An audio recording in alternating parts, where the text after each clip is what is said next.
দীর্ঘ সময় ধরে একটা ফেসিবাদী কাঠামোর মধ্য দিয়ে আমাদের সমস্ত সম্ভাবনাগুলোকে আমরা ধ্বংসের দ্বার প্রান্তে যেতে দেখেছিলাম। ঠিক সেই সময়টাতেই 2024-এর অভ্যুত্থানে হাজারো মানুষের রক্ত এবং জীবনের বিনিময়ে হাজারো মানুষের অঙ্গহানি, দৃষ্টিশক্তি হারানোর মধ্য দিয়ে লাখো কোটি মানুষের অংশগ্রহণে 2024-এর অভ্যুত্থানে আমরা নতুন করে বাংলাদেশকে গড়বার একটা স্বপ্ন দেখার সুযোগ পেয়েছি এবং এই নতুন স্বপ্ন বাস্তবায়নের জন্য যারা অক্লান্ত পরিশ্রম করে চলছেন, যারা খুব তরুণ বয়সেই বাংলাদেশের এই নতুন বাস্তবতাকে ধারণ করে রাজনীতিতে অংশগ্রহণ করেছেন, যারা নতুন করে ঝুঁকি নেওয়ার সাহস দেখিয়েছেন, পুরনো রাজনৈতিক বন্দোবস্ত এবং পুরনো রাজনৈতিক দলগুলোর বিভেদের রাজনীতিতে নিজেদেরকে না জড়িয়ে নতুন বাংলাদেশ গড়ার রাজনীতিকে ছাত্রদের মাঝে ব্যাপ্ত করতে চেয়েছেন, তারাই গণতান্ত্রিক ছাত্র সংসদের সঙ্গে যুক্ত হয়েছেন এবং তাদের কার্যক্রমকে সামনের দিকে এগিয়ে নিয়ে চলছেন। আমরা গণতান্ত্রিক ছাত্র শক্তিতে যখন আমাদের রাজনীতিকে ব্যাপ্ত করেছিলাম, সে সময়টাতে নানা ধরনের আশঙ্কার বিষয় ছিল, জীবনের ভয় ছিল, জেল জরিমানার ভয় ছিল, কিন্তু আমরা তখনও পিছুপা হই নাই এবং সেই পিছুপা না হওয়াটাই বাংলাদেশের মানুষের কাছে আমাদেরকে তাদের ভরসার জায়গায় কেন্দ্রবিন্দুতে 24-এর অভ্যুত্থানে নিয়ে আসতে সাহায্য করেছিল।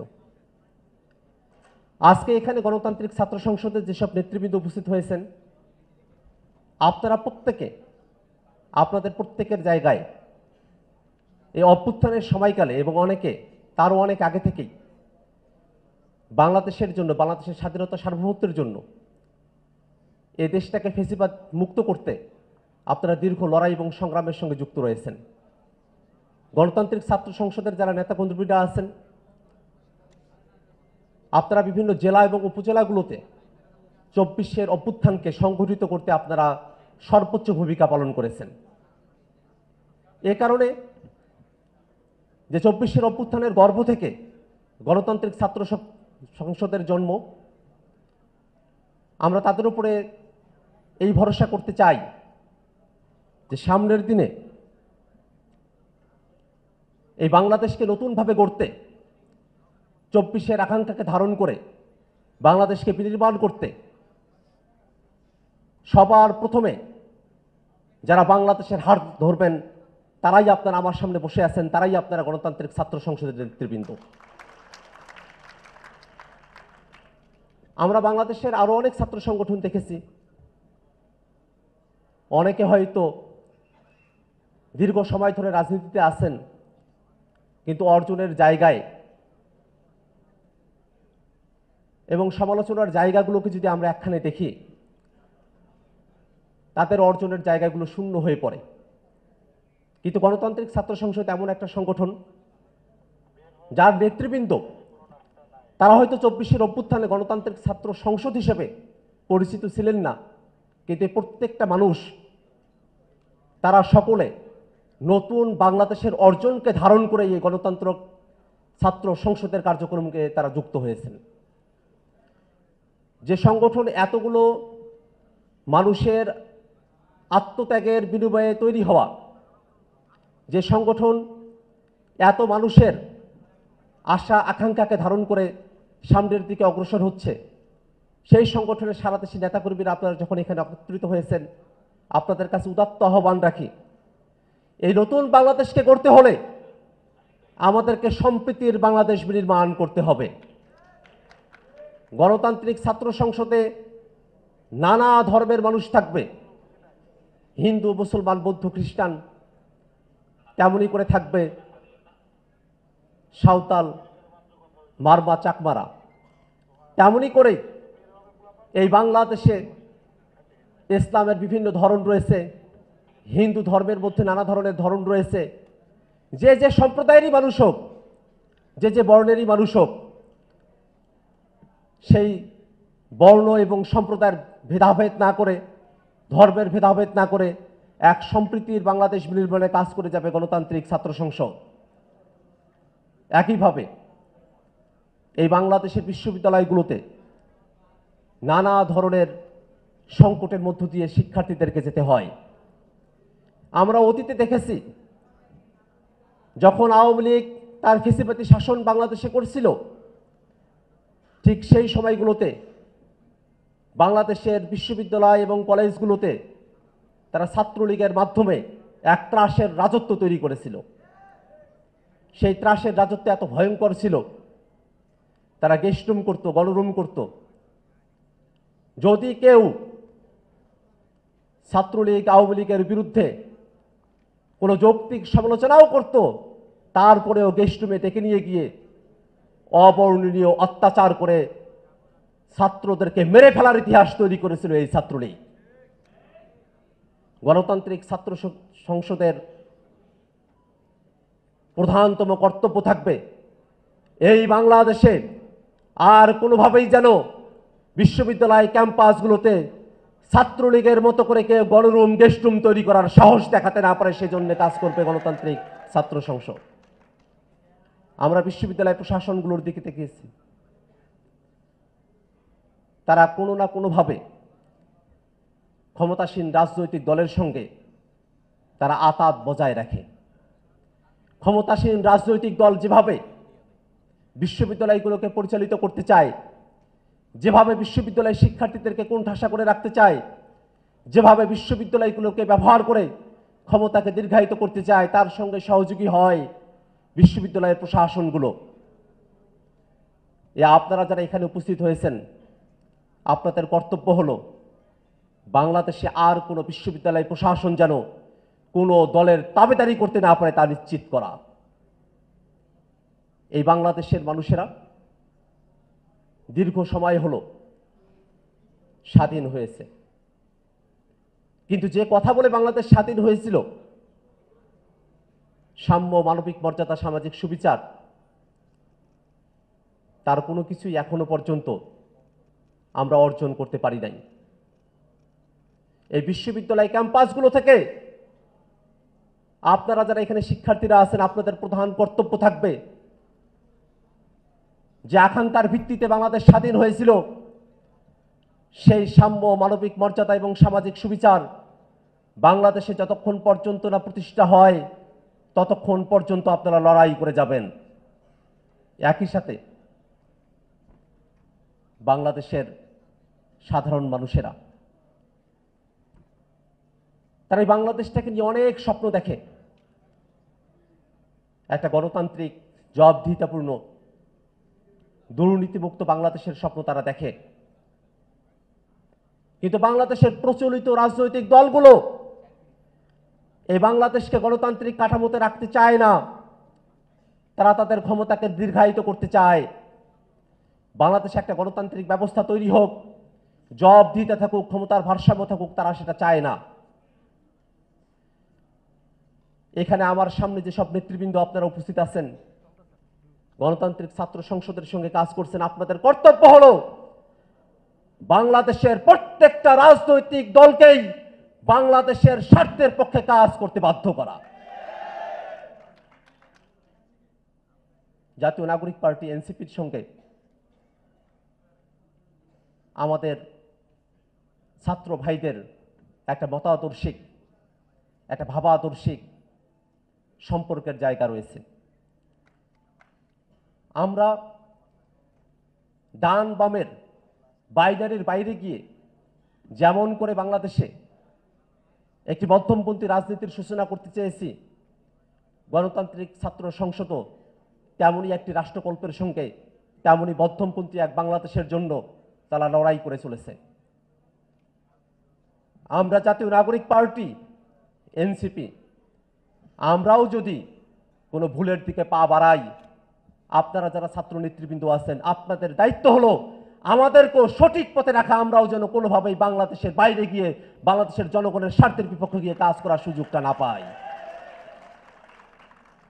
আমরা সহযোগিতা এবং ভ্রাতৃত্বের মধ্য দিয়ে নতুন বাংলাদেশকে আমরা বিনির্মাণ করব। আমি দীর্ঘ সময় ধরে ছাত্র রাজনীতির সঙ্গে যুক্ত ছিলাম। ছাত্র রাজনীতির পাটাতনে আমাদেরকে অনেক কষ্ট করতে হয়। হয়তো আমাদের পরিবারে যারা আছেন তারা ভয়ে থাকেন যে আমার ছেলেটা, আমার মেয়েটা কোনো একটা রাজনৈতিক ছাত্র সংগঠনের সঙ্গে যুক্ত রয়েছে, কখন না কোনো ধরনের বিপদ এসে তাদেরকে আঁকড়ে ধরে। বলা তো যায় না, আজ হোক বা কাল হোক আমার ছেলেটা, আমার মেয়েটা হয়তো কোনো বিপদে পড়বে। কিন্তু শত বিপদকে উপেক্ষা করে ছাত্র বয়সেই যারা দেশের স্বার্থে কাজ করার স্বপ্ন দেখে, যারা সাহসী হয়ে ওঠে, তাদের প্রতি বাংলাদেশের মানুষ অজস্র সম্মান এবং মর্যাদার আসীনে তাদেরকে আসীন করতে চায়। এই বাংলাদেশের ইতিহাস দীর্ঘ সময় ধরে ছাত্রদের সংগ্রামের ইতিহাস। এই বাংলাদেশের ইতিহাস ছাত্র জনতা শ্রমিকের সম্মিলিত সংগ্রামের ইতিহাস। সেই সংগ্রামের পরতে পরতে বাংলাদেশের এই ভূখণ্ডের ছাত্ররা যে অগ্রণী ভূমিকা পালন করেছে, সামনের দিনে সেই ভূমিকার কাণ্ডারি হবে গণতান্ত্রিক ছাত্র সংসদের নেতৃবৃন্দ। আমরা নতুন বাংলাদেশের কথা বলি। নতুন বাংলাদেশের জন্য 24-এর অভ্যুত্থানে হাজারো মানুষ জীবন দিলেন। অন্তর্বর্তীকালীন সরকার গঠন হলো। এই অন্তর্বর্তীকালীন সরকারের অন্যতম প্রধান কর্তব্য বাংলাদেশ রাষ্ট্রটার গণতান্ত্রিক সংস্কার সাধন করে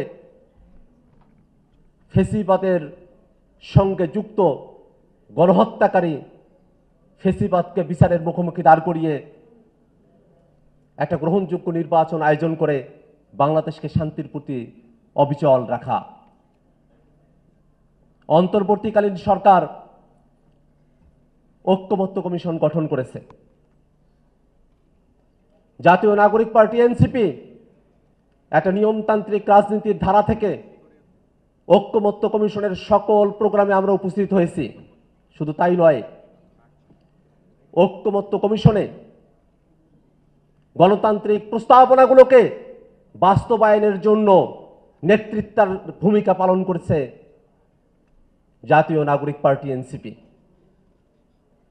আমরা এমন অনেকগুলো প্রস্তাব, যে প্রস্তাবগুলোর সঙ্গে অনেকে বড় দল হওয়ার কারণে দলীয় স্বার্থের জায়গা থেকে তারা একমত হতে চায় নাই, কিন্তু বাংলাদেশের মানুষের স্বার্থের কথা বিবেচনা করে জাতীয় নাগরিক পার্টি এনসিপি এমন অনেকগুলো প্রস্তাবকে যুক্তি তর্কের মাধ্যমে জাতীয় ঐক্যমত্য কমিশনে উপস্থাপন করেছে। এমন অনেকগুলো প্রস্তাব ছিল, যে প্রস্তাবগুলো, যেটা মূল প্রস্তাব, সেটা যদি বাস্তবায়িত হতো তাহলেই বাংলাদেশ সব থেকে বেশি উপকৃত হতে পারত। কিন্তু রাজনৈতিক দলগুলোর বাধার কারণে, ভিন্ন মতের কারণে সংশোধিত প্রস্তাবগুলোর সঙ্গে আমাদেরকে একমত হতে হয়েছে। ঐক্যমত্য কমিশন এনসিসির প্রস্তাবনা করেছিল একটা সাংবিধানিক কাউন্সিল, যার দায়িত্ব থাকবে বিভিন্ন সাংবিধানিক প্রতিষ্ঠানগুলোতে যে দলীয় নিয়োগ হয় সেটা বন্ধে নিরপেক্ষ নিয়োগের তারা কাজটা করবেন। আরও অনেকগুলো দায়িত্ব কর্তব্য এনসিসির সঙ্গে যুক্ত ছিল, কিন্তু এনসিসির ধারণার সঙ্গে আমরা বড় রাজনৈতিক দল বলে যারা নিজেদেরকে দাবি করে তাদেরকে আমরা একমত হতে দেখলাম না। প্রস্তাবনা পরিবর্তন হলো। সাংবিধানিক এবং সংবিধিবদ্ধ প্রতিষ্ঠানগুলোতে নিয়োগের কমিটি, সেখানেও অনেকগুলো প্রতিষ্ঠানকে বাদ দেয়া হলো। 5টা প্রতিষ্ঠানের আলাপ হলো। দুর্নীতি দমন কমিশন, পিএসসি থেকে এই প্রতিষ্ঠানগুলোতে দলীয়করণ হলে বাংলাদেশের মানুষের কতটা ক্ষতি হয় তা আমরা গত 50 বছরে দেখেছি। কিন্তু তারপরেও 5টা প্রতিষ্ঠানের মধ্যে শুধুমাত্র একটা প্রতিষ্ঠানে তারা এগ্রি করলেন, 4টা প্রতিষ্ঠানে তারা নোট অফ ডিসেন্ট দিয়ে রাখলেন। আমরা জাতীয় নাগরিক পার্টি এনসিপি মূল প্রস্তাবনার বাইরে এসে সংশোধনী প্রস্তাবনার সঙ্গে আমরা একমত হয়েছিলাম, যাতে করে রাজনৈতিক দলগুলোকে একসাথে নিয়ে জুলাই সনদকে পরিপূর্ণভাবে বাস্তবায়ন করা যায়। আমরা প্রস্তাবনার ক্ষেত্রে সংশোধিত প্রস্তাবনার সঙ্গে একমত হয়েছি, কিন্তু জুলাই সনদ বাস্তবায়নের সাথে কোনো ছাড় দিতে আমরা প্রস্তুত নই। জাতীয় নাগরিক পার্টি এনসিপি খুব স্পষ্ট করে বলেছে, এই জুলাই সনদ যতটুকু অর্জন সেটাকেও যদি টেকসই করতে হয়, জুলাই সনদ বাস্তবায়নের যে আদেশ তার খসড়া জাতির কাছে পরিষ্কার করতে হবে। আপনারা সকলে জেনে থাকবেন, বৈষম্য বিরোধী ছাত্র আন্দোলন, জাতীয় নাগরিক কমিটি, সেই সময়টাতে আপনারা যারা রাজপথে ছিলেন, আমরা দাবি জানিয়েছিলাম যে অভ্যুত্থানের স্বীকৃতির জন্য জুলাই ঘোষণাপত্র প্রদান করতে হবে। দীর্ঘ সময় বাংলাদেশের জনগণকে অন্ধকারে রেখে নানা ধরনের টালবাহানা হওয়ার পরে গত 5ই আগস্ট যে ঘোষণাপত্র প্রকাশ করা হয়েছে, সেই ঘোষণাপত্রের মধ্য দিয়ে বাংলাদেশের মানুষ সন্তুষ্ট হতে পারে নাই। আমরা দাবি করেছি ঘোষণাপত্রের, কিন্তু সরকার ভিতরে আলাপ করে অন্য দলের বয়ানে, অন্য একটি রাজনৈতিক দলের বয়ানে জুলাই ঘোষণাপত্র তৈরি করেছিল। তারা জাতির সঙ্গে প্রচারণার আশ্রয় দিয়েছিল।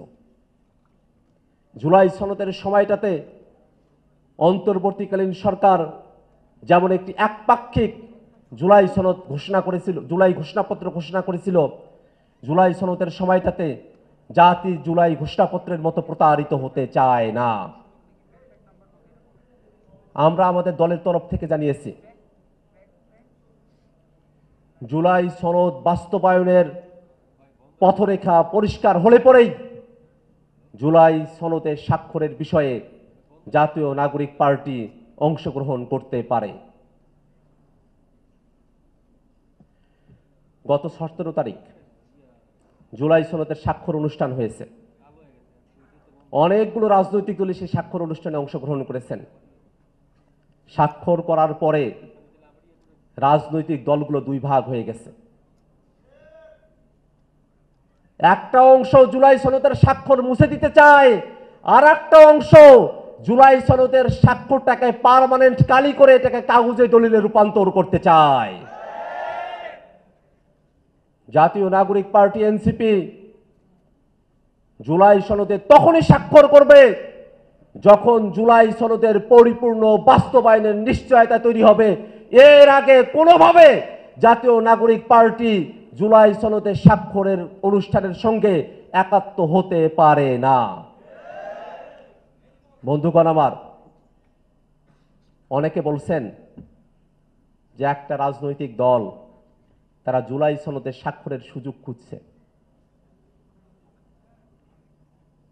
জুলাই সনদ সেটা বাস্তবায়নের পথরেখা পরিষ্কার না হয়ে সেখানে স্বাক্ষর করা শুধুমাত্র একটা আনুষ্ঠানিকতা। সেই আনুষ্ঠানিকতার অনুষ্ঠান তো আমরা অংশগ্রহণ করি নাই।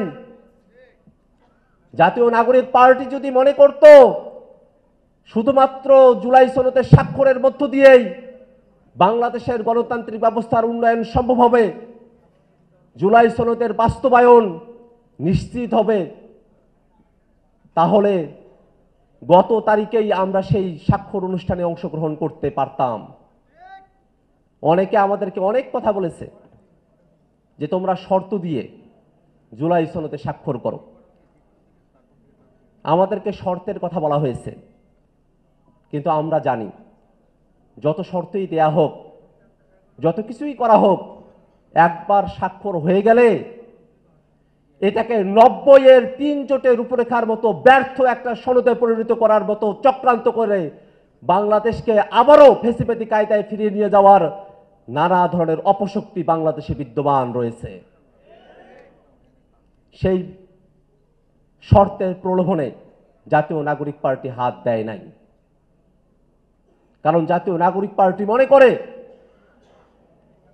জুলাই সনদের বাস্তবায়ন কোনো ভাগ বাটোয়ারার বিষয় নয়। জুলাই সনদের পরিপূর্ণ বাস্তবায়নের মধ্য দিয়েই 24-এর অভ্যুত্থানে আমাদের যেসব ভাইয়েরা জীবন দিয়েছেন তাদের আকাঙ্ক্ষার কিছুটা হলেও বাস্তবায়ন করা সম্ভবপর হবে। ভাইয়েরা আমার, আপনারা দীর্ঘ সময় ধরে এখানে অপেক্ষা করেছেন। আমরা নতুন বাংলাদেশের কথা শুনেছি, আপনাদের নেতৃবৃন্দের কথা শুনেছি। সেই নতুন বাংলাদেশকে যদি আমরা গড়তে চাই, সবার প্রথমে আমাদের নিজেদেরকে গড়া প্রয়োজন। আমাদের যেসব ছাত্র নেতৃবৃন্দ আছেন, আপনাদের কর্তব্য থাকবে আপনাদের পড়ালেখায় মনোযোগী হওয়া। পড়ালেখার কোনো বিকল্প নেই। আমরা আন্দোলন সংগ্রামের সঙ্গে যুক্ত থাকব, সংগঠনের সঙ্গে যুক্ত থাকব, কিন্তু পাশাপাশি আমাদের প্রধান যে কর্তব্য পড়ালেখা, তার সঙ্গে আমরা নিজেদেরকে সার্বিকভাবে যুক্ত রাখব। পড়াশোনা করার মধ্য দিয়ে, গবেষণা করার মধ্য দিয়ে নতুন জাতি তৈরি করার যে মিশন, সেই মিশনে আপনাদেরকে অগ্রনায়কের ভূমিকা পালন করতে হবে। এই বাংলাদেশে রাজনীতিতে অনেক সময় পথ হারানোর মতো পরিবেশ তৈরি হবে, হতাশা আসবে, কষ্ট আসবে, কিন্তু সব কিছুকে উপেক্ষা করে বাংলাদেশের স্বার্থে, এই দেশের মানুষের স্বার্থে আপনাদেরকে রাজনীতিতে সক্রিয় থাকতে হবে। কেবলমাত্র রাজনৈতিকভাবে সচেতন একটি জনগোষ্ঠী একটি দেশকে তার স্বাধীনতা, সার্বভৌমত্বকে রক্ষা সহ সার্বিক গণতান্ত্রিক রূপান্তরের দিকে ধাবিত করতে পারে। সেই কারণে আপনাদের কাছে প্রত্যাশা থাকবে, আপনারা সংগঠন করবেন, পড়ালেখা করবেন, জনসেবার সঙ্গে নিজেদেরকে সম্পৃক্ত রাখবেন, খেলাধুলা, সাংস্কৃতিক কর্মকাণ্ডের সঙ্গে নিজেদেরকে পরিচিত করাবেন।